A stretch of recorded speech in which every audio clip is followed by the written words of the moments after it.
জীবন কীর্তন করবে আর খিচুড়ি খেয়ে যাবে নাকি? এটাই তো ওদের উদ্দেশ্য। এটা করে কি সন্তানদেরকে টাকা দিয়ে কেনা যাবে? কিনবেন নাকি? দৌড়াবেন? ঠাকুর তো বলেছেন আমার নাকি আসবে টাকা থলি নামবে চোখের সামনে টাকা থলি নামবে।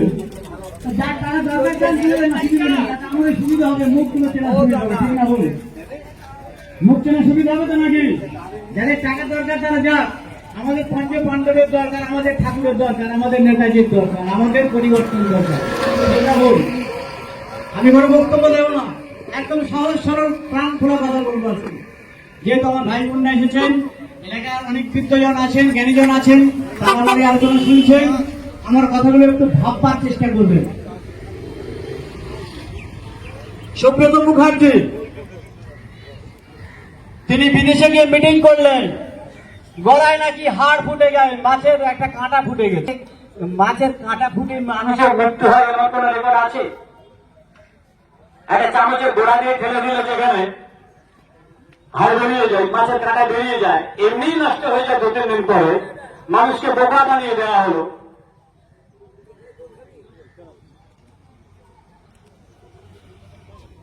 যন্ত্রটা আসছেন, ঠিক আছে, চিন্তা নেই। তাহলে আজকে সুব্রত মুখার্জি তার মৃত্যুর রহস্য সম্পর্কে আমার প্রশ্ন চিহ্ন বা আমাদের প্রশ্ন চিহ্ন, যে তার মৃত্যুর রহস্য হাসপাতাল থেকে বেরিয়ে গেলেন কপালে ব্যান্ডেজ করা অবস্থায়, হাসপাতাল থেকে নির্দেশ হয়ে গেল, তিনি কোথায় গেলেন আজও পর্যন্ত তার হদিশ মিলল না। কেন? তার মৃত্যুর রহস্য আজও আমাদের কাছে কেন অজ্ঞাত হয়ে থাকবে? নেতাজি সুভাষচন্দ্র বসু ও বাঘাযতীন নাচের ছদ্মবেশে বেরিয়ে গেলেন, তার মৃত্যুর রহস্য আজও অজ্ঞাত। তারপরে চলে আসি এবারে বীর বিপ্লবী নেতাজি সুভাষচন্দ্র বসু। একটা মানুষের মৃত্যু দিবস ঘোষণা করতে সে 1945 সাল থেকে 2025 সাল লাগে। এত বড় প্রহসন। আজকের যার দয়ায় রামের মা, তারে আমরা চিনলাম না, তাকে দিয়েছে নির্বাসনে। যত নায়ক ব্যবস্থা আড্ডালির দল তারা সব চেয়ার দখল করে বসেছে, সীমানায় বেড়া দিয়ে রেখেছে। আমি হোসেন এই জানুয়ারি মাসে প্রথম সপ্তাহে অরুণাচলে গেছিলাম। আমার যে উদ্দেশ্য সেটা কিছুটা সফল হয়েছে। ফাঁসিঘাট বলে একটা জায়গায় গেছিলাম, শিলাপতনের কিছু গুরু ভাই বোন ওখানে নগর পরিক্রমা করতে গেছে। একই ফ্রেমে ঠাকুরের ছবি, নেতাজি ছবি আছে না, সেরকম একটা ফটো নিয়ে ওরা ফাঁসিঘাটে নগর পরিক্রমা করছে। ওখানকার আদিবাসী ভাই বোনেরা খুব গরিব দুস্থ ভাই বোন, তারা নেতাজিকে দেখে একজনকে চিনতে পেরে বলছো इनको तो नेताजी है तो हमारा चिंता है, जानता है, किंतु ये चेना धर्म गुरु कौन है? तेरा गुरु है बोलते इन्हें चेना धर्म गुरु हमें नहीं, भरत ब्रह्मचारी का हमारे गुरु न है। বলছে नहीं इन्हें चेना धर्म गुरु আছে। মানে সেই এলাকার মানুষ তারা বলছে নেই ইনি ভরত ব্রহ্মচারী নেই, ইনার চীনা ধর্মগুরু আছে। ফাঁসিঘাটের এলাকার মানুষ বলছে আমরা दोनों को साथ एक साथ बोर्ड पर देखता है। সেই জায়গায় ঘুরে এসেছি, দিল্লি যেতে পারবো কিনা জানি না। তো যে রাস্তা দিয়ে আসবেন, একটা জিনিস অবাক হয়ে দেখলাম, গোটা অরুণাচলে পুরো বিভিন্ন সাইড ঘুরে যা দেখলাম, এমন কিছু জনমানব নেই, খুব অল্প সংখ্যক জনগণ। কিন্তু যা চওড়া হাইওয়ে তৈরি হচ্ছে, যে চওড়া রাস্তা তৈরি হচ্ছে, ওটাই আমার কাছে সবচেয়ে বড় বিস্ময় লেগেছে। যে 50 লক্ষের বাহিনী যে ঢুকবে, এখন আর যদিও 50 লক্ষ নেই, যেহেতু ঠাকুর বলেছেন 50 লক্ষ, আমরা সেই কথাই বলছি। সেই লক্ষ বাহিনী যখন ঢুকবে ভারতের প্রবেশ দ্বার উত্তর পূর্বাঞ্চল দিয়ে, সেই রাস্তাটা তো দরকার নাকি? সেই রাস্তাগুলো দেখে এসেছি কি হারে রাস্তা হচ্ছে। হাইওয়ে চিন্তা করতে পারো, বিশাল ব্রিজ, উড়ালপুল, বিশাল আয়োজনের বিশাল চওড়া রাস্তা। তাই কাজ চলছে অত্যন্ত দ্রুত গতিতে। আমরা বিশ্বাস করি বা না করি তাতে নেতাজির কিছু যায় আসে না। আর ঠাকুরের কিছু যায় আসে না। ঠাকুর বারবার কয়েকজনকে বলে রেখেছেন, তিনি বারবার বলে রেখেছেন, আমি যাকে নেতাজি বলে জানি চিনি, আমি বহু রকম সন্ধান অনুসন্ধান করার পর আমি এই সিদ্ধান্ত উপনীত হয়েছি, আমি যে সুভাষকে চিনি সেই সুভাষ আজও জীবিত এবং কীর্তিনাশা নদীর মতো তাল কেটে কেটে কাজ করে চলেছেন সারা বিশ্বব্যাপী।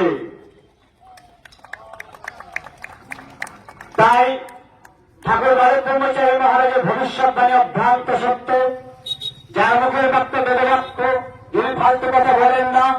শিশু বয়স থেকে তিনি প্রত্যেকটা ভবিষ্যৎবাণী যারা ভবিষ্যৎবাণী অঙ্কের মতো মিলে চলেছে।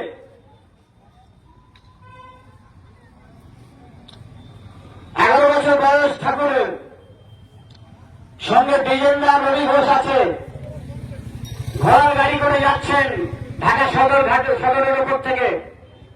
রবি ঘোষকে জিজ্ঞাসা করে বলছেন, রবি এটা কি রে? মানে একটা জেলখানা তৈরি হচ্ছে, সেটা থেকে ঠাকুর যেন না জানার চলে বলছে, এটা কি রে রবি? রবিটা বলছে, বাবা এটা একটা জেলখানা তৈরি হচ্ছে।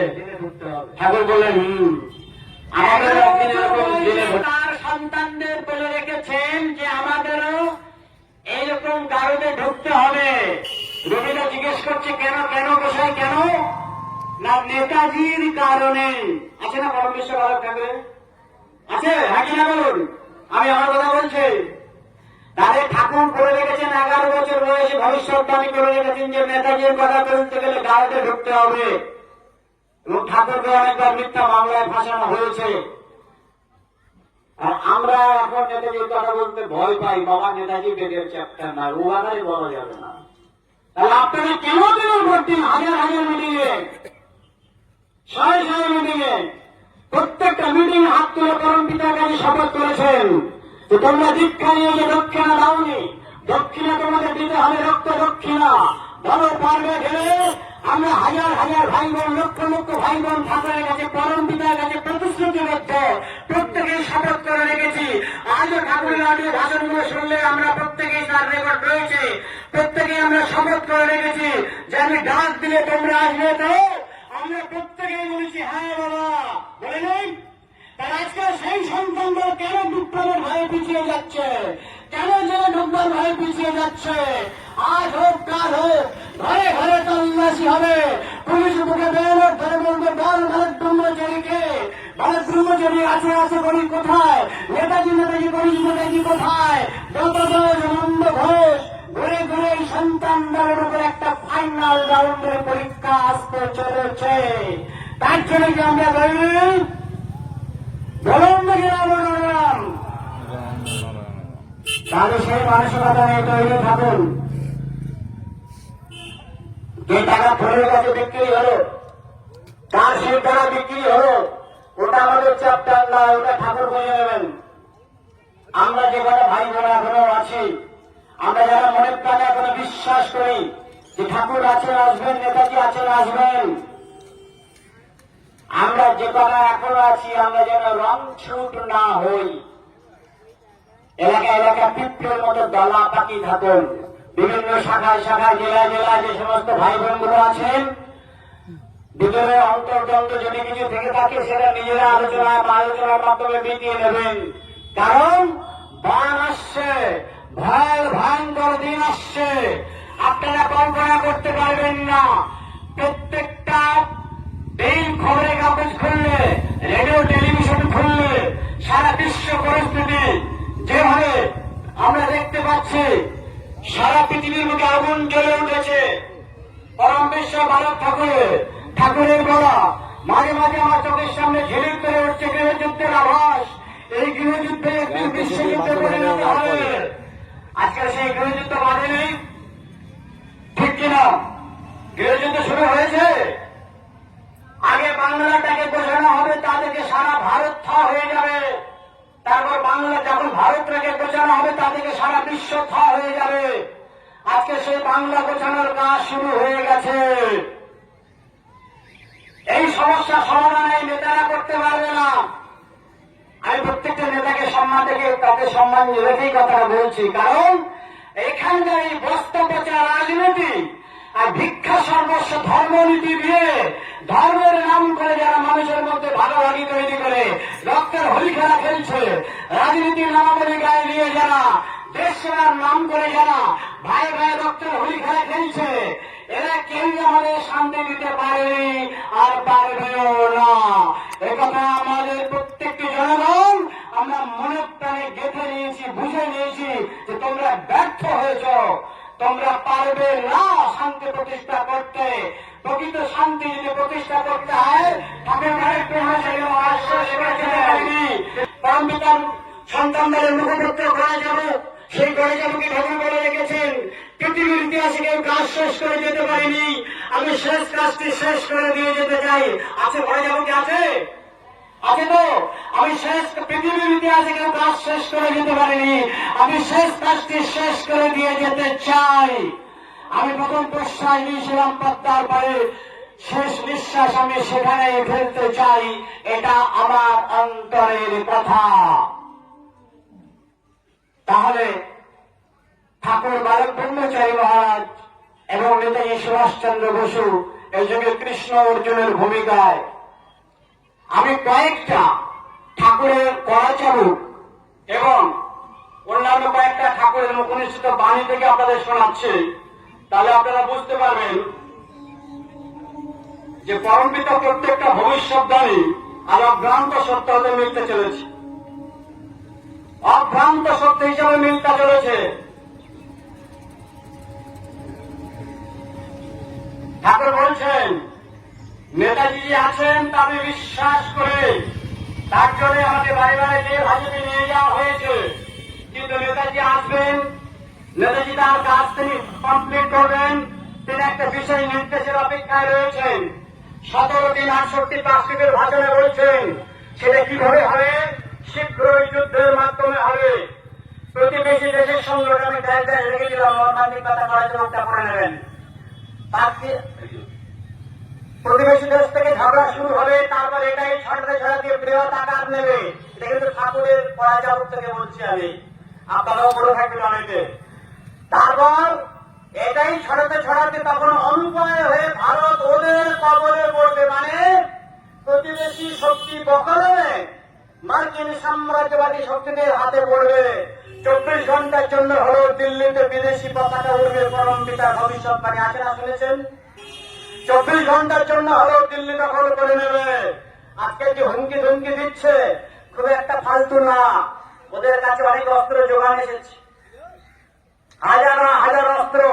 আপনারা পেপারে পড়ে থাকবেন আন্দামানকে ভারতের অবিচ্ছেদ্য অঙ্গ 100 বছরের জন্য লিজ দেওয়া হয়েছে আমেরিকাকে, ওদিকে 30 বছরের জন্য চট্টগ্রামকে কিছুদিন আগে রিলিজ দেওয়া হলো আমেরিকাকে। বড় বড় যুদ্ধ বিমান ঢুকছে, হাজার হাজার অস্ত্র ঢুকছে, দুদিক থেকে সাহসী আক্রমণ হবে ভারতের উপরে, চূড়ান্ত টর্চার হতে চলেছে। সেইভাবে মার্কিন সাম্রাজ্যবাদী দালালরা তারা আজকের ভারতটাকে কবজা করতে চাইছে। তার মূল 3টে কারণ।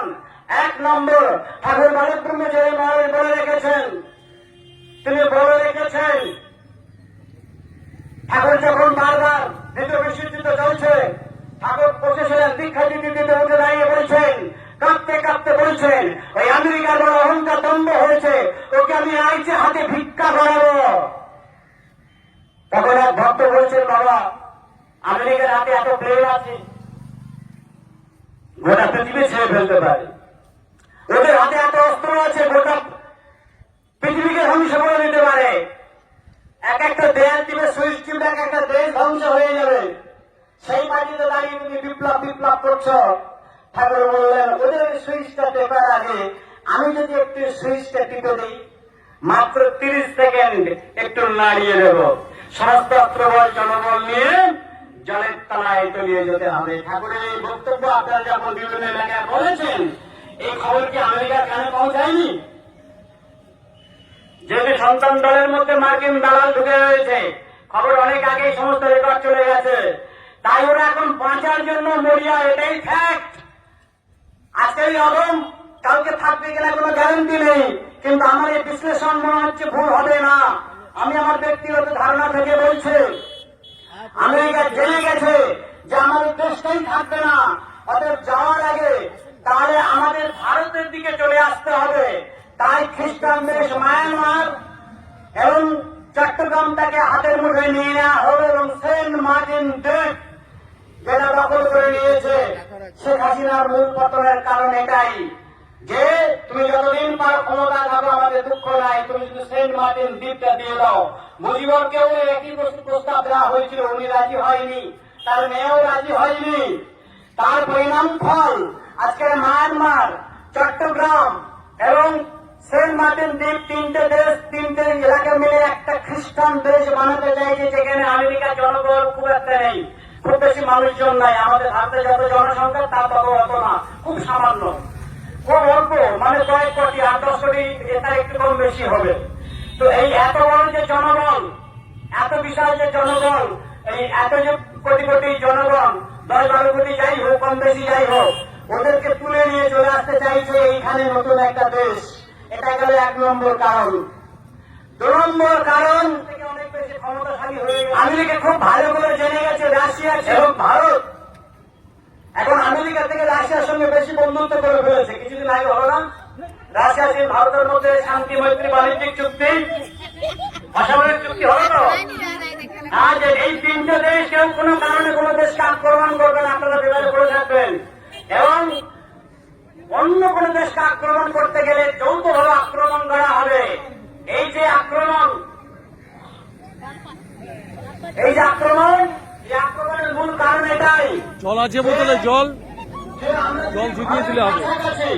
যদি রাশিয়া চীনের উপর নজরদারি করতে হয়, তাহলে আমেরিকা যদি বাংলাটাকে ঘাঁটি করতে পারে, ভারতটাকে ঘাঁটি করে নিতে পারে, তাহলে চীন রাশিয়ার উপর নজরদারি করার সুবিধা হবে। এটা গেল 2 নম্বর কারণ।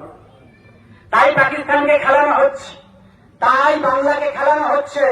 বাংলার যে সমস্ত চুনোপুটি নেতাগুলো উঠেছে, বাংলার যে চুনোপুটি নেতাগুলো আমেরিকায় টাকা খেয়ে খাও, যাদের বিড়ি কেনার পয়সা ছিল না তারা এখন কোটি কোটি টাকার মালিক, এত টাকা খেয়েছে। বাংলাদেশে যে চুনোপুটি নেতাগুলো উঠেছে এখন, ওরা ভাবছে আমরা বিরাট কিছু করে ফেলবো, কিন্তু ওরা জানে না তো ওদেরকে ব্যবহার করা হচ্ছে, ওদেরকে ব্যবহার করে ওদেরকে ছুঁড়ে ফেলে দেওয়া হবে। 3 নম্বর মুখ্যম কারণটা শোনা যান, আমেরিকা এই বাংলার বুকে ঘাঁটি করার 3 নম্বর মুখ্যম কারণ যে বালক ব্রহ্মচারী মহারাজ এবং নেতাজি সুভাষচন্দ্র বসু, তিনি রাশিয়া চীন ভারত, আমরা গান করেছি না, এক হাতে রাশিয়া এক হাতে চীন নিয়ে নেতাজি হবে আগমন, গান করেছি তো আমরা। তাই ওদের উদ্দেশ্য, মূল শত্রু, মূল পথের কাঁটা হচ্ছে ভারত ব্রহ্মচারী আর নেতাজিকে খতম করতে হবে। 1970 সাল থেকে মার্কিন সাম্রাজ্যবাদী দালালরা ওই সূর্যের ধামে ঢুকিয়ে দেওয়া হয়েছিল। আজকের দিন এসেছে, সময় উত্তীর্ণ, তাই সত্য ফাঁস করে গেলাম। 70 সাল থেকে এই চক্রান্ত চলছে। পটাশিয়াম 20 ইঞ্জেকশন পায়ে প্রণাম করার নাম করে পায়ের মধ্যে 20 ইঞ্জেক্ট করা হয়েছিল। চক্রান্ত শিশু বয়স থেকে চলছে। 6 বছরের শিশুকে ঘুমন্ত তাকে বাক্সবন্দি করে তিতাস নদীর জলে ফেলে দেওয়া হয়েছিল। ঠাকুর যদি আমি রক্ষা করো, একটা 6 বছরের শিশু কি অপরাধ করেছিল এই বাংলা ভারতের মানুষের কাছে? কেন তাকে মেরে ফেলার চক্রান্ত? কেন একটা 6 দিনের শিশুকে মারবার জন্য ঘরের মধ্যে 7-8 করে দুটো লম্বা লম্বা কেউটি সাপ ছাড়া হয়েছিল? কেন এই চক্রান্ত একটা শিশু ভারত ঠাকুরকে মারবার জন্য? কেন এই ষড়যন্ত্র? কারণ আমি আপনি ভারত ব্রহ্মচারীকে চিনতে জানতে না পারলেও এই যুগের যারা কংসের দল, রাবণ মেঘনাথের দল, দুর্যোধন দুঃশাসনের দল, তাদের রেগায় খবর হয়ে গেছে যে তাদের হন্তারক এসে গেছে। তাই অঙ্কুরে বিনাশ করবার জন্য ভগবান শ্রীকৃষ্ণকে, শিশু কৃষ্ণকে মারবার জন্য পুতনা রাক্ষসীকে পাঠানো হয়েছিল স্তরে বিষ মাখিয়ে। তাকে অঙ্কুরে বিনাশ করার জন্য শিশু কৃষ্ণ বধ হয়নি, উল্টে পুতনায় বধ হয়েছিল। আজকের ভারত ব্রহ্মচারীকে সেই শিশু বয়স থেকে বের ফেলবার জন্য চক্রান্তের মূল কারণ এটাই যে এই বর্তমান সমাজের যারা অসুরকুল, বর্তমান সমাজের যারা দুর্যোধন দুঃশাসন পৌরবস্তু, তাদের রেডারে খবর হয়ে গেছে যে নেতাজি ভারত ব্রহ্মচারী যতদিন থাকবে আমরা সারা পৃথিবীর বুকে 2টো লড়াই শুরু হয়েছে। একটা খ্রিস্টান ভার্সেস ইসলাম, খ্রিস্টানরা চাইছে গোটা পৃথিবীতে আমরা খ্রিস্টান প্রতিষ্ঠা করব, খ্রিস্টান রাজ প্রতিষ্ঠা করব। এই লড়াই শুরু হয়ে গেছে, যেটা আমরা দেখতে পাচ্ছি বর্তমানে সেটাই বলছে। ওরা চাইছে গোটা পৃথিবীতে ওদের মধ্যে মারামারি বাজিয়ে দিয়ে গোটা পৃথিবীতে খ্রিস্টান রাজ প্রতিষ্ঠা করা। আর ইসলামীরা চাইছে যে গোটা পৃথিবীতে সবাইকে ইসলাম হতে হবে, যারা ইসলাম নেবে না তাদেরকে কতল করো, খতম করো। আমাদের বক্তব্য শুনে যান, সন্তানদের বক্তব্য শুনে যান। ভারত ব্রহ্মচারী মহারাজ বহুয়াকে বলে রেখেছেন, যিনি যুগ বিবর্তনকারী ভূমিকা নিয়ে এসেছেন, যিনি এসেছেন এই পরিযুগকে পরিবর্তন করে সত্যযুগ প্রতিষ্ঠা করার জন্য, তাকে এইভাবে খতম করা যাবে না, এইভাবে হাজার চক্রান্ত করে তাকে মারা যাবে না। তিনি এসেছেন এই কলিযুগকে পরিবর্তন করে শোষক আসর বিনাশ করে এই সমস্ত যারা কাফের, যারা দুশমন, যে সমস্ত হিজবুল্লাহ এবং হিজবুল শয়তান, হিজবুল্লাহের কথা বাদ দেন, হিজবুল শয়তান যারা আছে তাদেরকে খতম করে নতুন পৃথিবী, নতুন সমাজ ব্যবস্থা প্রতিষ্ঠা করার জন্য ভারত ব্রহ্মচারী মহারাজের আগমন, নেতাজি সুভাষচন্দ্র বসুর আগমন, সেই কাজ যতক্ষণ না তারা কমপ্লিট করবেন, তারা যেতে পারেননি, তারা যাননি, তারা আছেন still alive, এখনো তারা কীর্তি নাচা নদীর মতো দলকে ডেকে ডেকে কাজ করে চলেছেন। তাই ভারত ব্রহ্মচারীকে তোমরা হাজার চেষ্টা করো, তোমরা মারতে পারো নি। নেতাজিকে বিমান দুর্ঘটনার নাম করে তোমরা মারতে চেয়েছিলে, নেতাজিকে তোমরা খতম করতে পারো নি।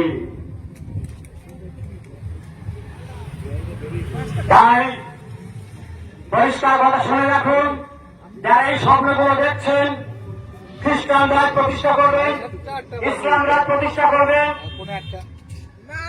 কেউ কেউ হিন্দুত্ববাদী আছে, তারা বলছে আমরা হিন্দু রাজ প্রতিষ্ঠা করবো, কোন বাদী চলবে না। আজ থেকে 15-20 হাজার বছর আগে, আজ থেকে 15-20 হাজার বছর আগে যে বেগের যুগে পৃথিবীর মাটিতে ছিল, সেই বৈদিক সভ্যতা প্রতিষ্ঠা করার জন্য ঠাকুর ভারত ব্রহ্মচারী মহারাজ এসেছেন। সেই কাজ কমপ্লিট না করা পর্যন্ত কোন এজেন্ট চলবে না, কোন মতবাদ চলবে না, কোন আলাদা দলাদলি ভাগাভাগি থাকবে না। সমস্ত দলাদলি সাম্প্রদায়িকতা বুঝে যাবে। একটাই মাত্র নেতৃত্ব, যে মুহূর্তে নেতাজির আত্মপ্রকাশ ঘটবে। আজকে ঠাকুর বাড়িকে বলে রেখেছেন যে আমি বিশ্বাস করি যে চীন, রাশিয়া, ভারত, পাকিস্তান এক আত্মা হবে। আছে না প্রজাকে? চীন, রাশিয়া, ভারত, পাকিস্তান এক আত্মা হবে। অতএব এই যে একটাই মাত্র নেতা, নেতাজি সুভাষচন্দ্র বসু, আজকে দেশ লিডারলেস হয়ে গেছে, দেশ আজকে নেতা শূন্য হয়ে গেছে। তাই নেতাজি তিনি বসে নেই, তিনি চূড়ান্ত গতিতে কাজ করে চলেছেন এবং ভারতের উত্তর পূর্বাঞ্চলের সীমানায় দাঁড়িয়ে তিনি পাগলের মতো ছটফট করছেন আর চোখে জল ফেলছেন, কখন দেশের সন্তান দেশে ফিরে আসবে। তাই আমরা নেতাজির কথা আমরা জনসাধারণকে জানিয়ে যাচ্ছি। নেতাজির কথা আমরা এই কারণে বলি, কারণ তিনি তার ভূমিকা এই যুগের অর্জুনের ভূমিকা। তিনি শুধুমাত্র একজন বিপ্লবী নন, তিনি একজন পরম যোগী পুরুষ। বিবাহ সন্তান পর্যন্ত দূরের কথা, কোনদিন নারী অঙ্গ স্পর্শ করেনি। তাই যখনই 23শে জানুয়ারি আসে, নেতাজির প্রতি দরদ উতলে ওঠে। 23শে জানুয়ারি শেষ, নেতাজির কথা শেষ। এইভাবে চক্রান্ত করে কতদিন একটা মানুষকে তোমরা মৃত ভূত বানিয়ে রাখবে? আগামী দিন যে কত ভূতের প্রলয় নৃত্য হবে, যখন দেখবেন যারা থাকবেন, টিকে থাকবেন, তারাই বুঝতে পারবেন। আপনারা একটা কথা খেয়াল করে দেখেন, একটা বিষয়, খুব ছোট্ট বিষয়, আপনারা প্রত্যেকে খেয়াল করেছেন। ওদিকে শেখ হাসিনার ফাঁসির রায় ঘোষণা হয়ে গেছে, তা নিয়ে গোটা পৃথিবীর মানুষ উত্তাল সমালোচনায় মুখর। ওদিকে চুরি করে চট্টগ্রাম বন্দরকে লিজ দেওয়া হচ্ছে, চুক্তিতে স্বাক্ষর করা হচ্ছে, আর এদিকে ঢাকা শহর, কলকাতা শহর থরথর করে ভূমিকম্পে কাঁপছে। ঠিক কিনা ভুল? প্রকৃতি কি সিগন্যাল দিল যে তোমরা যতই চুক্তি করো, স্বাক্ষর করো না কেন, আমি যদি একটু নাড়িয়ে দেই, সমস্ত চালাকি, সমস্ত মাতব্বরি, সমস্ত দাদাগিরি, সমস্ত দাদাগিরি ভেদাভেদ সব চলে যাবে মাটির তলায়। কারণ 60, 65, 70, 80 গেলা কেউ দেখছি না। কোন ব্যক্তির মতবাদ, কোন মহানের মতবাদ চিরন্তন শাশ্বত হতে পারে না। তাই ঠাকুর ভারত ব্রহ্মচারী মহারাজ এসেছেন ভেদভিত্তিক সাম্যবাদ প্রতিষ্ঠা করার জন্য, যেখানে হিন্দু থাকবে না, মুসলমান থাকবে না, খ্রিস্টান থাকবে না, বাঙালি, পাঞ্জাবি, চীনা, জাপানি থাকবে না, পুঁজিমাতের হরিরম চন্ডন থাকবে না। তিনি বারবার সব দাঙ্গালি উচ্চারণ করে রেখেছেন ওই সমস্ত রাজনৈতিক নেতাদের উদ্দেশ্যে যে আমি ভগবান অবতার সাজতে আসিনি, আমি এসেছি শয়তান পেটাতে, শয়তানদের বিষ দাঁত গুলো উপড়ে ফেলতে। বারবার তিনি দীপ্ত কণ্ঠে ঘোষণা করে রেখেছেন। আজকে সেই শয়তান বিনাশ শুরু হবে, তার মধ্যে প্রকৃতি শুধু দশানা ছড়ানা করেছে। তারাবারকে জন্মোৎসবে ঘোষণা করলেন, তারাবারকে জন্মোৎসবে ঘোষণা করলেন। চুপচারে ফিরে গিয়ে গৌরীশঙ্কর তাকে বলছে, আরে গৌরীশঙ্কর কইয়া বললাম দশানা ছড়ানা, কিন্তু হিসাবে দেখি একটা নাও থাকে না। তাহলে কি হারে ধ্বংস হবে বুঝতে পারছেন? হিসাবে দেখি এক আনাও থাকে না। সুচ্চরে যারা আবাসিক ছিল তারা হাত জোড়ে করে বলছেন, বাবার সংখ্যা একটু বাড়ানো যায় না? আমি যেটা বললাম তখন ঠাকুর বলছেন, তাহলে তো কাম দেরি হয়ে যাবে রে। পাইনি। এই দেরি, সেই কারণে দেরি। যিনি বিশ্ব ব্রহ্মাণ্ডের মালিক, যে ধনী হতে বিশ্ব ব্রহ্মাণ্ডের সৃষ্টি হয়েছে, সেই নাদের ধনের মালিক আমি। পরম পিতা যেখানে নিজে বলছেন, সেই পরম পিতা তার মুখ থেকে এই কথা তিনি উচ্চারণ করছেন। তার মুখের বাক্য বেদবাক্য অভ্রান্ত সত্য। শিশু বয়স তিনি যত কথা তিনি ভবিষ্যৎবাণী করেছেন। শিশু বয়স যখন 5 বছর 3 মাস বয়স, সর্বপ্রথম দীক্ষা দিয়েছেন 178 বছরের ফকির মনায় ফকির। সেই মনায় ফকিরকে স্বপ্নের মাধ্যমে ডেকে এনে দীক্ষা দিয়ে বলছেন, দেখ মনাই, আমি সব ঘরের দেয়াল ভেঙে দিয়ে যাব, সব সীমানার গন্ডে মুছে দিয়ে যাব, সারা পৃথিবীকে এক ঘর, সারা বিশ্বকে এক ঘর, এক পরিবার বানাবো। যারা বাউলের সাথী ছিল তারা বুঝতে পারতো না এতটুকু বাচ্চা কি বলতে চাইছে, কি বলতে চায়, বোঝাতে চাইছে, বুঝতে পারতো না। কলকাতার বেলেঘাটা 46তম জন্মোৎসব হচ্ছে পরম পিতার। সেখানে আরো পরিষ্কার ব্যাখ্যা দিয়ে বললেন যে খণ্ড জাতি খণ্ড নীতি আমি রাখবো না, সারা পৃথিবীতে এক ধর্ম হবে, এক জাতি হবে, এক নীতি হবে। প্রয়োজন যদি হয় 16 আনা 10 আনা ধ্বংস করতে হয় তাও করবো, তবু আমি আমার জীবদ্দশায় এই পৃথিবীতে বেদের যুগ, সত্য যুগ পুনঃপ্রতিষ্ঠা করে দিয়ে যাবই যাব।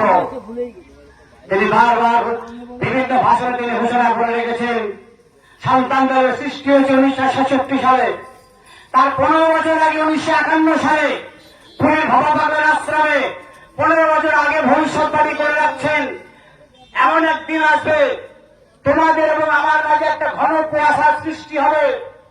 তোমাদের সাথে এতদিনের এত আলাপ, এত শিক্ষা, এত আদেশ, উপদেশ, নির্দেশ সেদিন কুয়াশার আবরণে ঢাকা পড়ে যেতে পারে।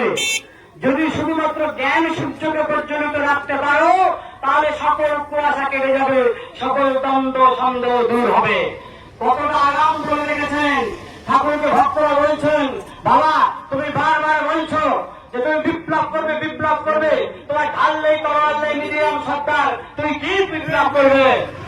ঠাকুর বলছেন, আমি আইন কানুন জেনেই নেমেছি। আছেন পরামর্শ পেয়েছেন, বলেছেন পরামর্শ পেয়েছে আছে, আমি আইন কানুন জেনেই নেমেছি, আমি আট ঘাট বেঁধেই নেমেছি। তোমরা যিশুকে মেরেছ, তোমরা চৈতন্যকে মেরেছ, আমাকে তোমরা মারতে পারবে না। আমি মহাকাশের অর্থ ভুলে, আমি কবির গুরু হয়ে আসিনি, আমি গদিতে বসতে ভুলে আসে। তাই সেই বালক ব্রহ্মচারী মহারাজ কাজ করে চলেছেন কীর্তন আসা নদীর মতো তাল কেটে কেটে। তাই মার্কিন সাম্রাজ্যবাদী দালালরা যে চক্রান্ত করছে, এরা দিবা স্বপ্ন দেখছে। দিবা স্বপ্ন বোঝেন? দিনের বেলা স্বপ্ন দেখলে কথায় আছে নাকি ওটা স্বপ্ন সত্যি হয় না, ভোরের বেলা স্বপ্ন দেখলে নাকি সত্যি হয়। এই মার্কিন সাম্রাজ্যবাদী দালালেরা দিবা স্বপ্ন দেখছে। কোনদিনই আলাদা আলাদা দল সম্পদ ঠাকুর টোটালি কোন দলাদলই থাকবে না, কোন ভেদাভেদই থাকবে না। সমস্ত খন্ড খন্ড দল সম্প্রদায় ভেঙে চূর্ণ বিচূর্ণ করে একটা নতুন সমাজ, বেদের সমাজ। আজ থেকে 15-20,000 বছর আগে বাংলা ভারতের মাটিতে যে বেদের পৃথিবী প্রতিষ্ঠা ছিল, তার থেকে আরো অনেক উন্নত বেদের সমাজে বেদের পৃথিবী ঠাকুর প্রতিষ্ঠা করবার জন্য এসেছেন এই পৃথিবীর মাটিতে। তাই আমি বা আপনি থাকি বা না থাকি, যদি আমরা ফটোগুরু ভাই চলে গেছে, ঠাকুরের বিপ্লব দেখে যেতে পারিনি, আমরাও যদি চলে যাই, তাহলে কি ঠাকুরের কাজ থেমে থাকবে? নেতাজির কাজ করে থাকবে, বেদের বিপ্লব বন্ধ হয়ে যাবে। যদি পুলিশ বুকে বের ধরে বড় বড় কর্মচারী শিষ্যকে আমরা গুরুকে অস্বীকার করবো। যদি বুকে বের ধরে বড় বড় নেতাজি কথা বলেন নেতাজি অস্বীকার করবো। যদি বলে কাল থেকে রাম নাম নাম বন্ধ করে দেওয়া বন্ধ করে দেবো। কারণ কোন কিছুর বিনিময়ে আমরা এই নাম যেন মুখ থেকে বন্ধ না হয়। মৃত্যু যদি হয় রাবণ আপনারা গুরু ভাই বোনেরা মরার আগে যেমন রাবণ আর নাম কীর্তন করতে করতে তারা মৃত্যুবরণ করেছিলেন, আমরা সেই রাবণ নাম কীর্তন করতে করতে পরম পিতার কাছে বন্ধে পরম পিতার কাছে আমরা প্রতিশ্রুতিবদ্ধ। তাই রক্ত দক্ষিণা আমাদের দিতে হবে। 1970 দশকে তিনি ঘোষণা করেছিলেন, তিনি বলে রেখেছিলেন, মা চাইছিল দেবীকে মায় আর সহ্য করতে পেরেছিল বলে আমি নামবো, নামলেন না। 70 বছর পার হয়ে গেল। 40 লোককে প্রশ্ন করলেন কিরে বেরো নামলে না? ঠাকুর বললেন, মা এখনো যদি নামি কোমরের ওপর থেকে রক্ত গঙ্গা বয়ে যাবে, মা হয়ে তুমি সহ্য করতে পারবে। 80 দশকে ঠাকুর আবার বললেন, বের করে দিন 80 দশকে ঠাকুর আবার বললেন যে মা সহ্য করা যাচ্ছে না, আমি নামবো। 80 বছর পার হয়ে গেল। তখন আবার প্রশ্ন করা হলো ঠাকুরকে, ঠাকুর মা প্রশ্ন করলেন কিরে ফিরে এবারও নামলে না? তখন ঠাকুর বসেছিল উঠে দাঁড়িয়ে হাঁটুর উপরে কাপড় তুলে বলছেন, মা এখনো যদি আমি এই হাঁটুর উপর থেকে রক্ত গঙ্গা বয়ে যাবে। আমি চাইছি রক্ত স্রোত যাতে হাঁটুর নিচে থেকে বয়ে যায়। সূক্ষ্ম সব হতে গেলেও কিছুটা কিন্তু রক্তপাত হয়। ঠাকুর বলেছেন তো নাকি? তাই আমরা রক্ত দেওয়ার জন্য তৈরি।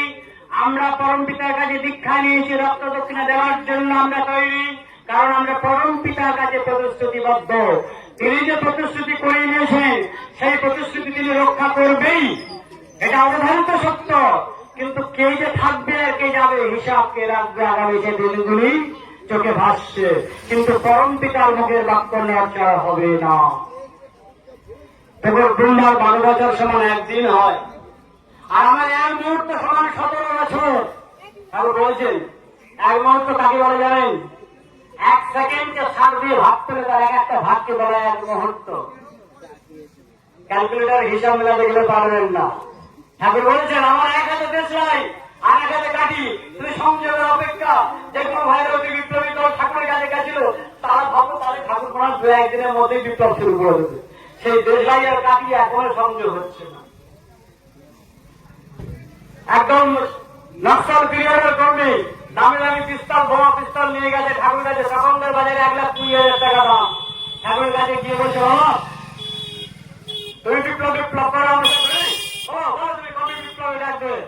ঠাকুর বলছেন এইসব আনসস্ত, ঠাকুর তো এইসবের বিপ্লব করবেন না, তো যোগ করতে হবে সাথে। বল হ্যাঁ বাবা 1,20,000 টাকা দাম, তাই নাকি?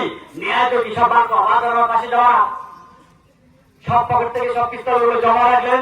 ঠাকুর বলে এগুলো সব গঙ্গা জলে ভাসিয়ে দেবে। কেউ তো মন খারাপ হয়ে গেছে, বলে গঙ্গায় জলে ভাসিয়ে দিতে বলছি রে, প্রত্যেকে গঙ্গায় চান করে আমার কাছে দীক্ষা নেই, তাই করতে বাধ্য করুন নির্দেশ।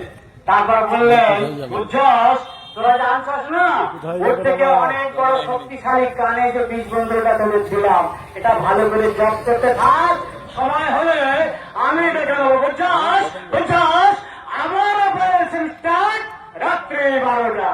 ওরা ভাবলো মনে হয় আজকে রাত্রি 12টার পরে মনে হয় অপারেশন শুরু হবে। তারপরে জিজ্ঞাসা করলো না, ওরা ভাবটুকু ছিল চলে গেল যে বাবা কোন দিনে কোন বছর কোন মাসে আর কোন বলবে। ওরা প্রশ্ন করেনি, ঠাকুরও বলেন। সন্তান দলের সম্পাদক অসীম বসু সেন্ট্রাল কমিটির মেম্বার ছিলেন। ঠাকুর দুটো পাতায় বুড়া আঙুল চেপে ধরে বলছেন, তুমি সবসময় বিপ্লব বিপ্লব করো, কর্তা আজকে তোমাকে কইতেই হবে তুমি কবে বিপ্লব করবা। ঠাকুর বলছেন কইতেই হবে তুমি কবে বিপ্লব করবা বলবা, বলতেই হবে আজকে তোমাকে, কইতেই হবে। ওই ধর মার্চ আসছে ইন্ডিয়া, উনি এবার অ্যাকাউন্টেন্ট ছাত্র ছিলেন। উনি হিসাব করে দেখলেন কি আমার কি বোকা পাইছ, হ্যাঁ কোথায় মার্চ আর কোথায় আসেন, কি ইংরেজি বাংলা উল্টো পাল্টা মাঠে কথা বলছে। ঠাকুর বলছেন ওই হিসাবটা তো আমি করতে পারি না, ওগুলো তারা কইলে আস।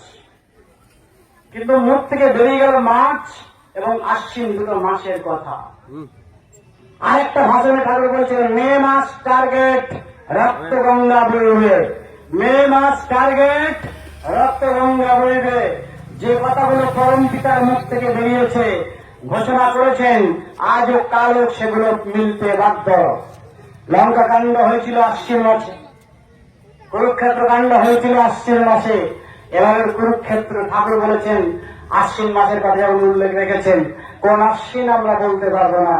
আমরা শহরের প্রতীক্ষার মতো অপেক্ষায় থাকবো, তবে সেই বিপ্লবের ডাক আসবে।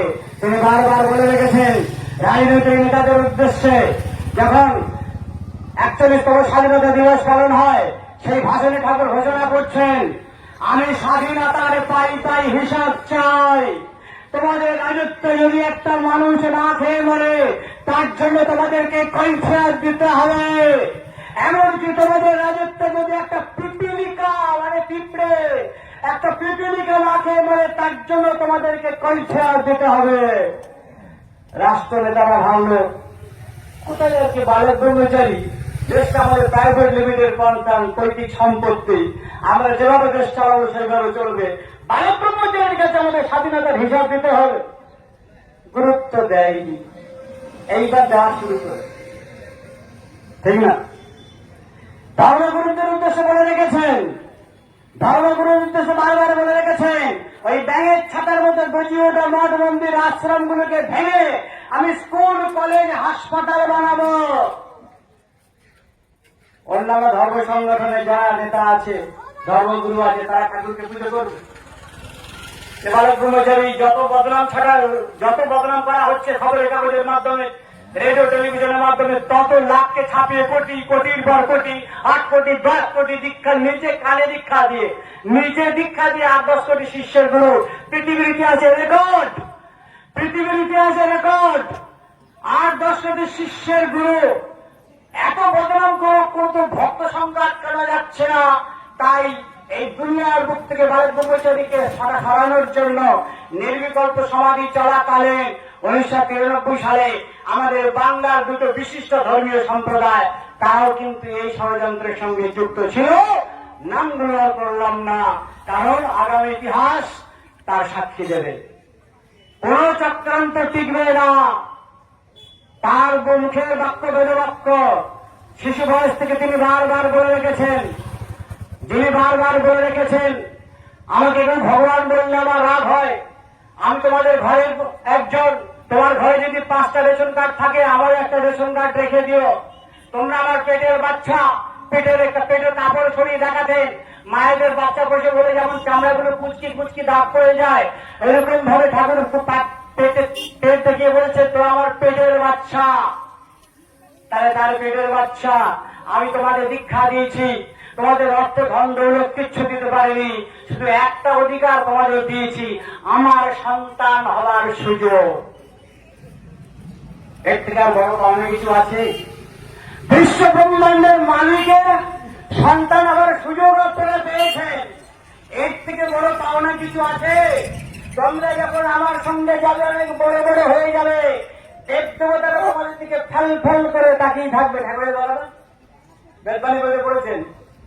তাহলে পরমপিতার প্রত্যেকটা ভবিষ্যৎবাণী কিন্তু অঙ্কের মতো মিলে চলেছে। আর আমি যেটা ব্লুপ্রিন্ট পরমপিতা দিয়ে রেখেছেন, আসলে আমার বলতে শুরু করলে তো রেডিওটা অটোমেটিক চলতে থাকে, আমি যেগুলো দেখাও বলছি বারবার বলতে পারছি না। আগামী দিনের ইতিহাস ঠাকুর বলছেন, সূচনাটা প্রতিবেশী দেশ থেকেই হবে।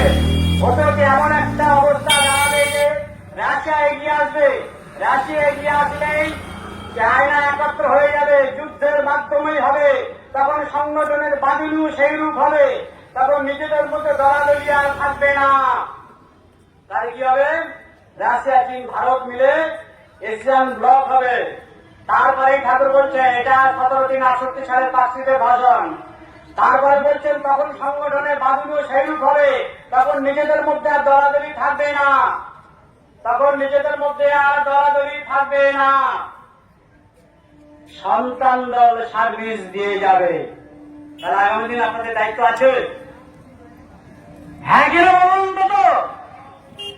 সন্তান দল সার্ভিস দিয়ে যাবে, তার মানে 3টা দেশ রাশিয়া, চীন, ভারত যখন এশিয়ান ব্লক হবে, তখন সন্তান দলের ভাই বোনদের, সন্তান দলের কর্মীদের, বেদে কর্মীদের দায়িত্ব আছে। এটা পরম পিতার মুখ নিশ্চিত বাণী।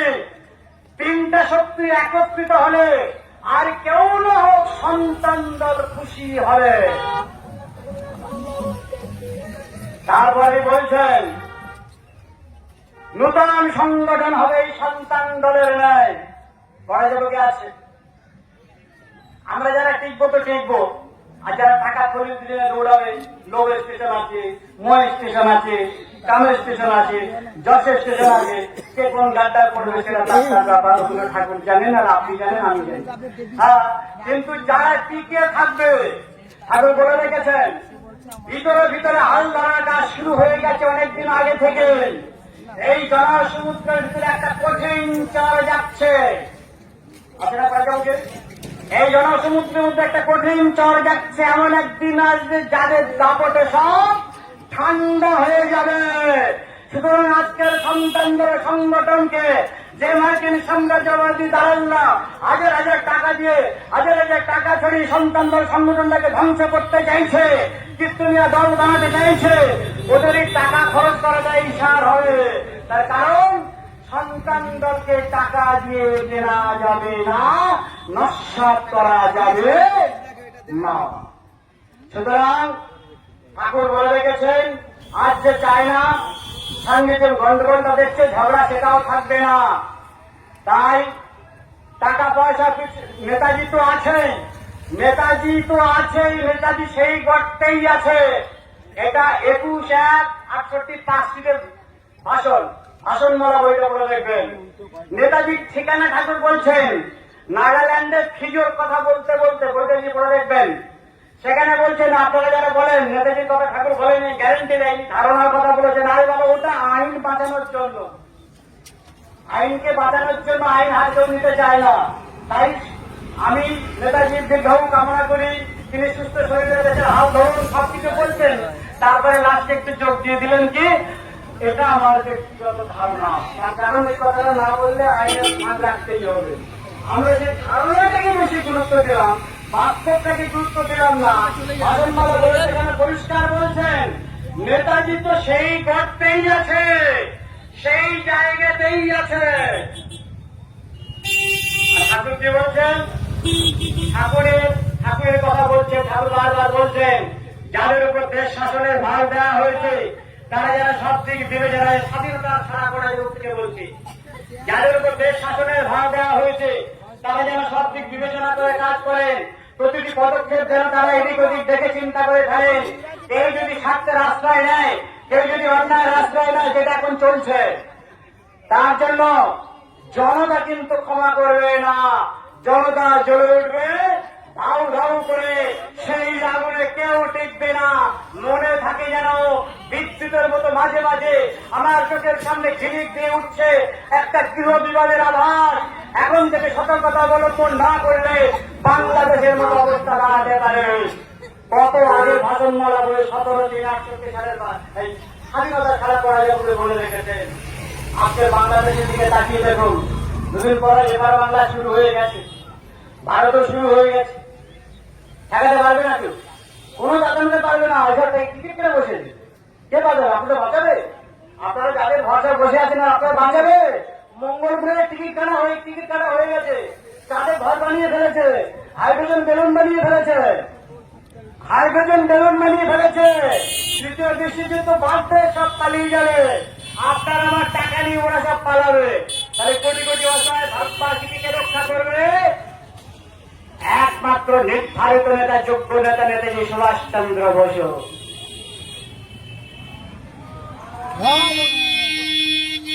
একমাত্র বিপদের বন্ধু হিসাবে। তাই আজকে এই যে গৃহযুদ্ধ, এটা প্রত্যাশিত। তার কারণ এর জন্য আমরাই দায়ী। আজকের এই গৃহযুদ্ধ, আজকে ইরানে কি ঘটনা ঘটছে, লক্ষ লক্ষ জনগণ, ঠাকুর বারাজনকে বলছেন যখন ভিয়েতনামে যুদ্ধ হয়, ব্রিটিশ শক্তি প্রচন্ড ভাবে ভিয়েতনামকে আক্রমণ করছে, হাজার হাজার নারী ধর্ষণ হচ্ছে, তখন কর্নেল বলছে বারবার, হোসিমিনকে বলছে কমান্ডার আদেশ দেন। হোসিমিন তখনও বলছেন ওয়েট, ভিয়েতনাম একটা ছোট্ট দেশ, যখন অত্যাচারের চূড়ান্ত সীমা পার হয়ে গেছে, প্রত্যেকটা ভিয়েতনামের জনগণ যখন রাস্তায় নেমে পড়েছে যে এই অন্যায় আমরা সহ্য করতে পারবো না, লক্ষ লক্ষ কোটি কোটি জনগণ যখন রাস্তায় নেমে গেছে, তখন কমান্ডার হোসিমিন আদেশ দিলেন কর্নেলকে ফায়ার, বলার সঙ্গে সঙ্গে এক মুহূর্তে ছোট্ট দেশ ভিয়েতনাম ব্রিটিশদের বিরুদ্ধে তারা জয়লাভ করেছিল এবং তারা স্বাধীনতা ঘোষণা করেছিল। তেমনি ঠাকুরও বলে রেখেছেন, তোমরা চালের কলসিতে পা দিয়ে বসে থাকো আর আমার কাছে এসে আস্তেন গুটি বলো বাবা বিপ্লব কবে হবে।